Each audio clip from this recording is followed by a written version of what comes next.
बाबर आजम पाकिस्तान की टी20 टीम में बराह रास्त नहीं खेल सकता है।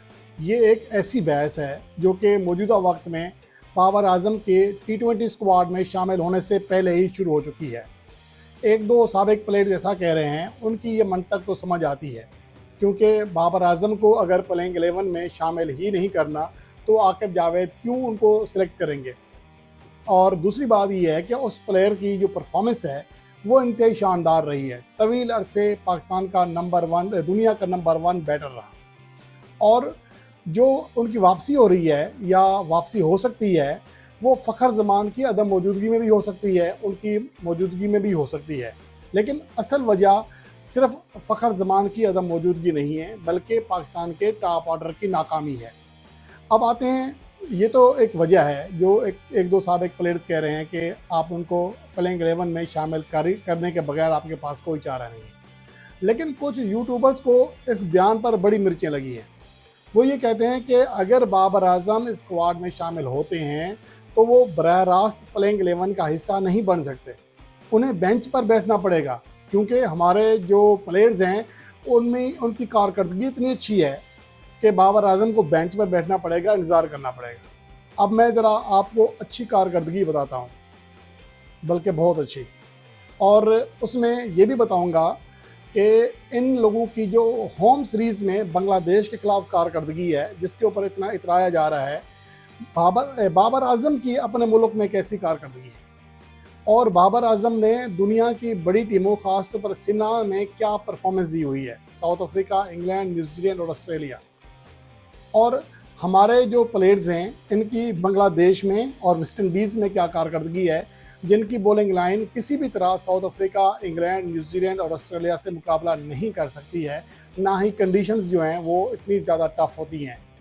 तो बहरहाल अब आते हैं कि पाकिस्तान की अगर ओवरऑल कारकर्दगी देख लें, जब से बाबर आजम और मोहम्मद रिजवान को निकाला गया, तो सिर्फ एक ही प्लेयर है, हसन नवाज़, जिसकी मजमूई कारकर्दगी बहुत बेहतर है। यानी कि जब आप मजमूई कंपाइल करते हैं उनका अदाद शुमार तो बहुत अच्छे दिखाई देते हैं, बावजूद इसके कि 5 बार वो सिफर पर आउट हुआ है और ज़्यादा इनिंग्स में वो सिंगल डिजिट स्कोर पर आउट हुआ है। इसके बावजूद उसका जो मजमूई स्ट्राइक रेट है 14 टी20 मैचेस में वो 175 से ज़्यादा है और 28 की उनकी एवरेज है।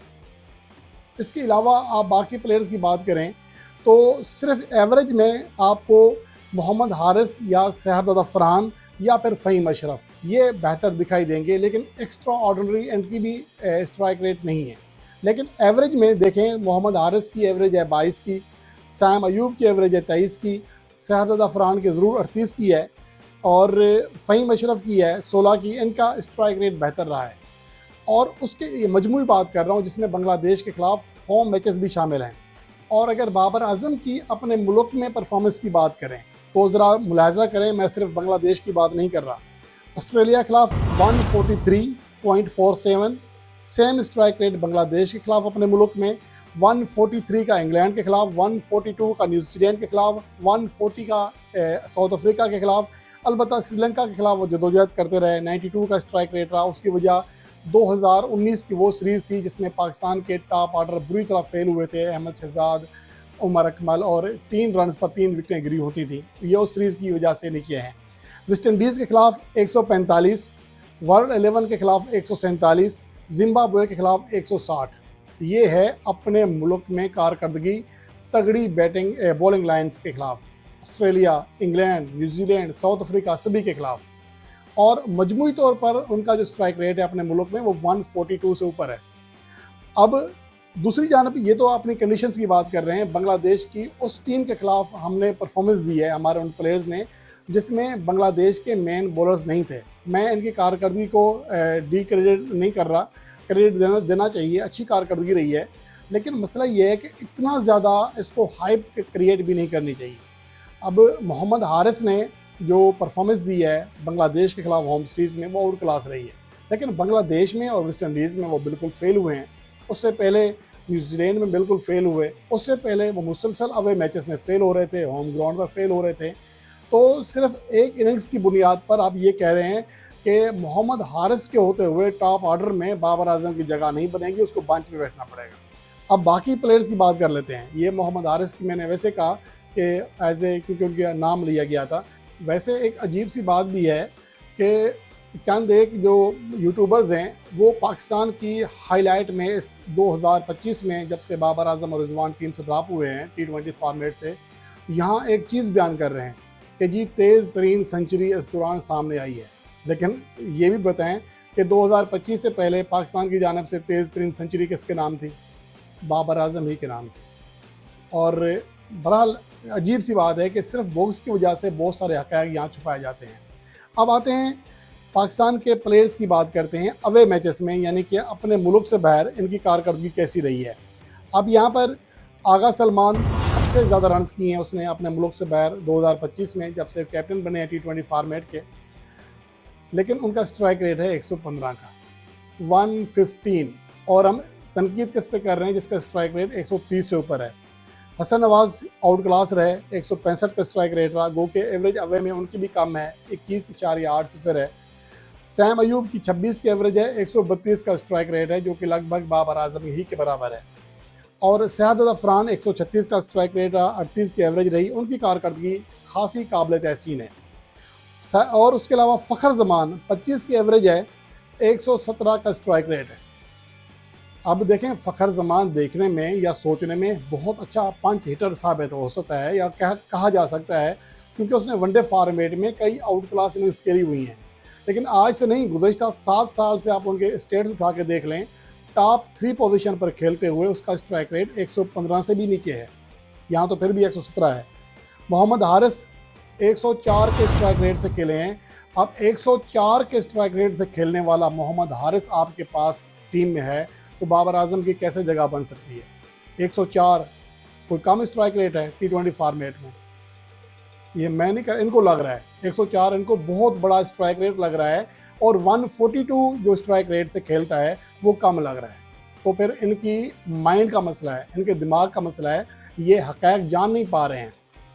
और ओवरऑल देखा जाए तो ये कहा जा रहा है कि बाबर आजम अगर आता भी है टीम में तो आएगा किसकी जगह पर? मैंने बता दिया, टॉप ऑर्डर में सिर्फ सयादत अफरान है जिसके स्टेट्स किसी हद तक पर उम्मीद हैं, उम्मीद दिला सकते हैं कि ये लड़का अच्छा करेगा।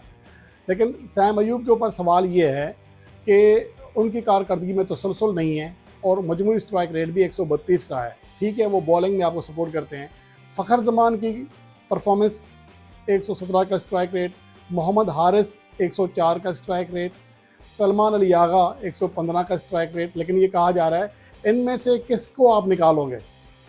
ये एक बड़ी हैरानकुन चीज़ है कि इनमें से कहा रहा है क्या है यहाँ, ताकि इनमें से किसी की जगह नहीं बनती। अगर आप मेरिट की बात करें, जहाँ तक हिटिंग की और एग्रेसिव पन की बात होती है, तो आप छोड़ दें अब्राहम डिविलियर्स को, ग्लेन मैक्सवेल को, आप टिम सिफर्ट को उठा के देख लें, सूर्य कुमार यादव को उठा के देख लें, एंड मॉर्गन को उठा के देख लें, जोस बुटलर को उठा के देख लें, बेन डकेट को उठा के देख लें। जब ये मारते हैं तो ये ऐसा नहीं है कि एक शॉट मारा अगली पे आउट, एक इनिंग्स खेली 20 पे नाकाम।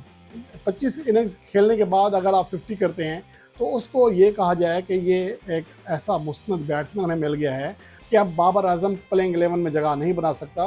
तो ये फिर इनकी अकल का और उनके जहन का फतूर है, जबकि हक़ाइक़ इसके बिल्कुल मुख्तलिफ हैं। अब देखना ये है कि सेलेक्टर्स इस हवाले से क्या फ़ैसला करते हैं। ये वो हक़ाइक़ हैं जो हमें खुले दिल से कबूल करने हैं। हाँ, अगर इन प्लेयर्स की परफॉर्मेंस अच्छी होती, अगर मोहम्मद हारिस अवे मैचेस में भी 140 प्लस के स्ट्राइक रेट से रन कर रहा होता, तो यकीनन मैं भी यहाँ पर यही बात कर रहा होता कि बाबर आजम की प्लेइंग 11 में जगह नहीं बनती है। और जब बांग्लादेश के ख़िलाफ़ बाबर आजम की अदम मौजूदगी में पाकिस्तान के प्लेयर्स ने परफॉर्म किया था, तो ये अल्फाज मैंने उसी वक्त भी कहे थे।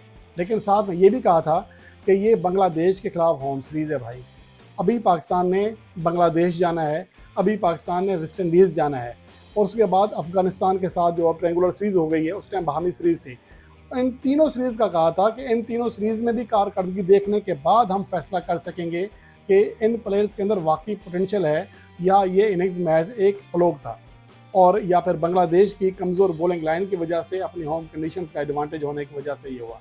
तो अब चीज़ें क्लियर हो रही हैं, तो अब नहीं कह सकते। हाँ, अगर इनकी परफॉर्मेंस अच्छी होती तो मैंने पहले भी कहा था और अब भी कह रहा होता। लेकिन सिर्फ बॉक्स में आपको 142 का स्ट्राइक रेट कम लग रहा है, 104 का स्ट्राइक रेट अच्छा लग रहा है कि ये बैट घुमा लेता है, तो ये फिर इनकी जहन का फतूर है।